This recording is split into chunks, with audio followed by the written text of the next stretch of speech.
انسان کی زندگی میں ایک لمحہ ضرور آتا ہے جب اسے محسوس ہو جاتا ہے کہ وہ غلط ہے، لیکن اسی لمحے ایک اور آواز بھی اندر سے آتی ہے، اگر مان لیا تو میری عزت کا کیا ہوگا؟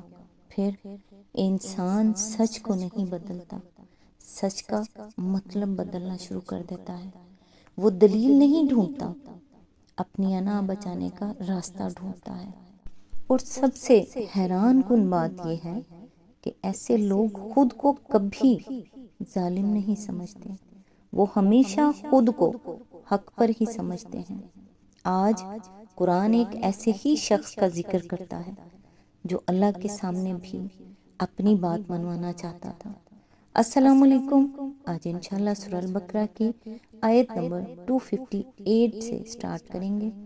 اس کا ترجمہ اور تفسیر تفہیم القرآن سے بیان کروں گی جو اہل سنت جماعت کے لیے ہے۔ بظاہر یہ آیت حضرت ابراہیم اور نمرود کے درمیان ایک مکالمہ ہے، لیکن حقیقت میں یہ ہر اس انسان کی کہانی ہے جس کی انا اسے حق قبول کرنے سے روک دیتی ہے۔ تو آئیے سٹارٹ کرتے ہیں۔ اعوذ باللہ من الشیطان الرجیم، بسم اللہ الرحمن الرحیم۔ کیا تم نے اس شخص کے حال پر غور نہیں کیا جس نے ابراہیم علیہ السلام سے جھگڑا کیا تھا؟ جھگڑا اس بات پر کہ ابراہیم کا رب کون ہے، اور اس بنا پر کہ اس شخص کو اللہ نے حکومت دے رکھی تھی۔ جب ابراہیم علیہ السلام نے کہا کہ میرا رب وہ ہے جس کے اختیار میں زندگی اور موت ہے، تو اس نے جواب دیا، زندگی اور موت میرے اختیار میں ہے۔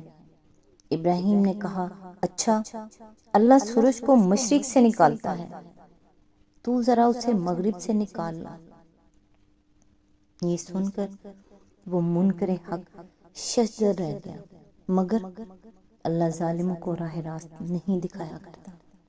اس کی تفسیر ہے، پچھلی ویڈیو میں دعویٰ کیا گیا تھا کہ مومن کا حامی و مددگار اللہ ہوتا ہے اور وہ اسے تاریکیوں سے روشنی میں نکال لاتا ہے، اور کافر کے مددگار طاغوت ہوتے ہیں اور وہ اسے روشنی سے تاریکیوں کی طرف کھینچ لے جاتے ہیں۔ اب اسی کی توضیح کے لیے 3 واقعات مثال کے طور پر پیش کیے جا رہے ہیں۔ ان میں سے پہلی مثال ایک ایسے شخص کی ہے جس کے سامنے واضح دلائل کے ساتھ حقیقت پیش کی گئی، اور وہ اس کے سامنے لاجواب بھی ہو گیا، مگر چونکہ اس نے طاغوت کے ہاتھ میں اپنی نکیل دے رکھی تھی، اس لیے حق واضح ہونے کے بعد بھی وہ روشنی میں نہ آیا اور تاریکیوں ہی میں بھٹکتا رہ گیا۔ بعد کی 2 مثالیں 2 ایسے اشخاص کی ہیں جنہوں نے اللہ کا سہارا پکڑا تھا، سو اللہ ان کو تاریکیوں سے اس طرح روشنی میں نکال لایا کہ پردہ غیب میں چھپی ہوئی حقیقتوں تک کا ان کو عینی مشاہد کرا دیا۔ اسی آیت کے ضمن میں آگے فرمایا، اس شخص سے مراد نمرود ہے جو حضرت ابراہیم علیہ السلام کے وطن عراق کا بادشاہ تھا۔ جس واقعے کا یہاں ذکر کیا جا رہا ہے اس کی طرف کوئی اشارہ بائبل میں نہیں ہے، مگر تلمود میں یہ پورا واقعہ موجود ہے اور بڑی حد تک قرآن کے مطابق ہے۔ اس میں بتایا گیا ہے کہ حضرت ابراہیم علیہ السلام کا باپ نمرود کے ہاں سلطنت کے سب سے بڑے عہدیدار chief officer of the state کا منصب رکھتا تھا۔ حضرت ابراہیم علیہ السلام نے جب کھلم کھلا شرک کی مخالفت اور توحید کی تبلیغ شروع کی اور بت خانے میں گھس کر بتوں کو توڑ ڈالا، تو ان کے باپ نے خود ان کا مقدمہ بادشاہ کے دربار میں پیش کیا، اور پھر وہ گفتگو ہوئی جو یہاں بیان کی گئی ہے۔ اسی آیت کے ضمن میں آگے فرمایا، یعنی اس جھگڑنے میں جو بات مابل نزاع تھی وہ یہ تھی کہ ابراہیم علیہ السلام اپنا رب کس کو مانتے ہیں، اور یہ نزاع اس وجہ سے پیدا ہوئی تھی کہ اس جھگڑنے والے شخص یعنی نمرود کو خدا نے حکومت عطا کر رکھی تھی۔ ان 2 فکروں میں جھگڑے کی نوعیت کی طرف جو اشارہ کیا گیا ہے اس کو سمجھنے کے لیے حسب ذیل حقیقتوں پر نگاہ رہنی ضروری ہے۔ نمبر 1، قدیم ترین زمانے سے آج تک تمام مشرک سوسائٹیوں کی یہ مشترک خصوصیت رہی ہے کہ وہ اللہ تعالیٰ کو رب الارباب اور خدائے گان کی حیثیت سے تو مانتے ہیں، مگر صرف اسی کو رب اور تنہا اسی کو خدا اور معبود نہیں مانتے۔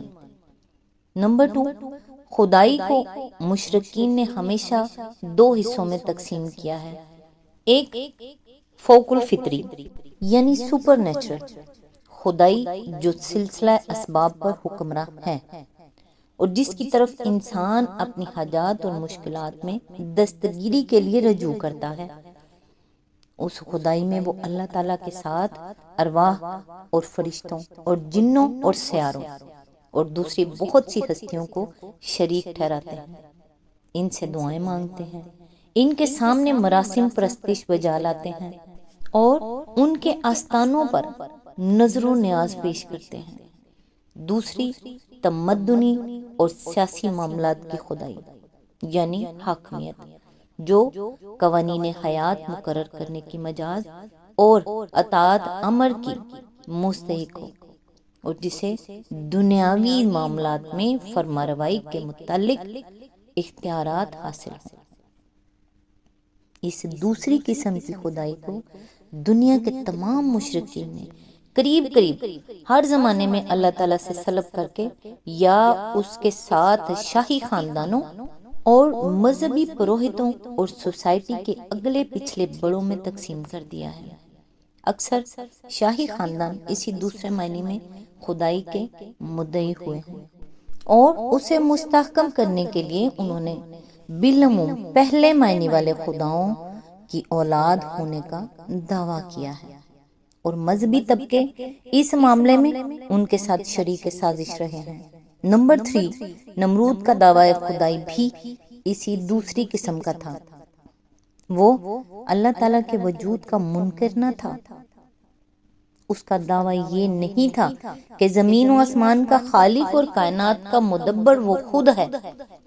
اس کا کہنا یہ نہیں تھا کہ اسباب عالم کے پورے سلسلے پر اسی کی حکومت چل رہی ہے، بلکہ اسے دعویٰ اس امر کا تھا کہ اس ملک عراق کا اور اس کے باشندوں کا حاکم مطلق میں ہوں، میری زبان قانون ہے، میرے اوپر کوئی بالا تر اقتدار نہیں جس کے سامنے میں جواب دوں، اور عراق کا ہر وہ باشندہ باغی و غدار ہے جو اس حیثیت سے مجھے اپنا رب نہ مانے یا میرے سوا کسی اور کو رب تسلیم کرے۔ نمبر 4، ابراہیم علیہ السلام نے جب کہا کہ میں صرف ایک رب العالمین ہی کو خدا اور معبود اور رب مانتا ہوں اور اس کے سوا سب کی خدائی اور ربوبیت کا قطعی طور پر منکر ہوں، تو سوال صرف یہی پیدا نہیں ہوا کہ قومی مذہب اور مذہبی معبودوں کے بارے میں ان کا یہ نیا عقیدہ کہاں تک قابل برداشت ہے، بلکہ یہ سوال بھی اٹھ کھڑا ہوا کہ قومی ریاست اور اس کے مرکزی اقتدار پر اس عقیدے کی جو زد پڑتی ہے اسے کیوں کر نظر انداز کیا جا سکتا ہے۔ یہی وجہ ہے کہ حضرت ابراہیم علیہ السلام جرم بغاوت کے الزام میں نمرود کے سامنے پیش کیے گئے۔ اسی آیت کے ضمن میں آگے فرمایا، اگرچہ حضرت ابراہیم علیہ السلام کے پہلے فکرے ہی سے یہ بات واضح ہو چکی تھی کہ رب اللہ کے سوا کوئی دوسرا نہیں ہو سکتا، تاہم نمرود اس کا جواب ڈٹائی سے دے گیا، لیکن دوسرے فکرے کے بعد اس کے لیے مزید ڈٹائی سے کچھ کہنا مشکل ہو گیا۔ وہ خود بھی جانتا تھا کہ آفتاب و مہتاب اسی خدا کے زیر فرمان ہے جس کو ابراہیم علیہ السلام نے رب مانا ہے۔ پھر وہ کہتا تو آخر کیا کہتا، مگر اس طرح جو حقیقت اس کے سامنے بے نقاب ہو رہی تھی اس کو تسلیم کر لینے کے معنی اپنی متق العنان فرما روائی سے دستبردار ہو جانے کے تھے، جس کے لیے اس کے نفس کا طاغوت تیار نہ تھا، لہٰذا وہ صرف ششدر ہی ہو کر رہ گیا، خود پرستی کی تاریکی سے نکل کر حق پرستی کی روشنی میں نہ آیا۔ اگر اس طاغوت کے بجائے اس نے خدا کو اپنا ولی و مددگار بنایا ہوتا تو اس کے لیے حضرت ابراہیم علیہ السلام کی اس تبلیغ کے بعد راہ راست کھل جاتی۔ تلمود کا بیان ہے کہ اس کے بعد اس بادشاہ کے حکم سے ابراہیم علیہ السلام قید کر دیے گئے۔ 10 روز تک وہ جیل میں رہے۔ پھر بادشاہ کی کونسل نے ان کو زندہ جلانے کا فیصلہ کیا اور ان کی آگ میں پھینکے جانے کا وہ واقعہ پیش آیا جو سورہ انبیاء رکوع 5، سورہ العنکبوت رکوع نمبر 2 اور 3 اور الصفات رکوع 4 میں بیان ہوا ہے۔ اس آیت سے سبق یہ ملتا ہے کہ ہر غلط انسان جھوٹا نہیں ہوتا۔ بعض لوگ صرف اپنی انا کے قیدی ہوتے ہیں۔ روزمرہ زندگی میں کتنی بار ایسا ہوتا ہے کہ ایک شخص کو اپنی غلطی کا احساس ہو جاتا ہے مگر وہ معافی مانگنے کے بجائے نئی نئی دلیلیں دینا شروع کر دیتا ہے۔ مسئلہ حقیقت نہیں ہوتا، مسئلہ اپنی میں کو بچانا ہوتا ہے۔ کبھی ایسا بھی ہوتا ہے کہ اللہ ہمیں کسی کی زبان سے ہماری غلطی دکھا دیتا ہے لیکن ہم فوراً اپنی صفائیاں پیش کرنا شروع کر دیتے ہیں۔ شاید اس وقت مسئلہ غلطی نہیں ہوتی، مسئلہ صرف یہ ہوتا ہے کہ ہمیں ہارنا قبول نہیں ہوتا۔ اور یہی وہ لمحہ ہے جہاں انسان کو خود سے پوچھنا چاہیے، اگر آج میرے سامنے حق آ جائے تو کیا میں اسے مان لوں گا یا اپنی انا کو بچانے کے لیے اس کا مطلب بدل دوں گا؟ رسول اللہ صلی اللہ علیہ وآلہ وسلم نے فرمایا، جس کے دل میں رائی کے دانے کے برابر بھی تکبر ہوگا وہ جنت میں داخل نہیں ہوگا۔ صحیح مسلم حدیث نمبر 91۔ نمرود صرف ایک بادشاہ کا نام نہیں۔ جب بھی انسان اپنی انا کو سچ سے بڑا سمجھنے لگے وہاں سے نمرود کی سوچ شروع ہو جاتی ہے۔ اور حضرت ابراہیم علیہ السلام صرف ایک شخصیت نہیں، وہ ہر اس انسان کی علامت ہیں جو دلیل صبر اور اللہ پر بھروسے کے ساتھ حق پر قائم رہتا ہے۔ آج تک کے لیے بس اتنا ہی۔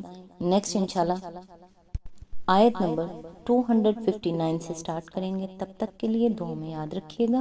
اللہ حافظ۔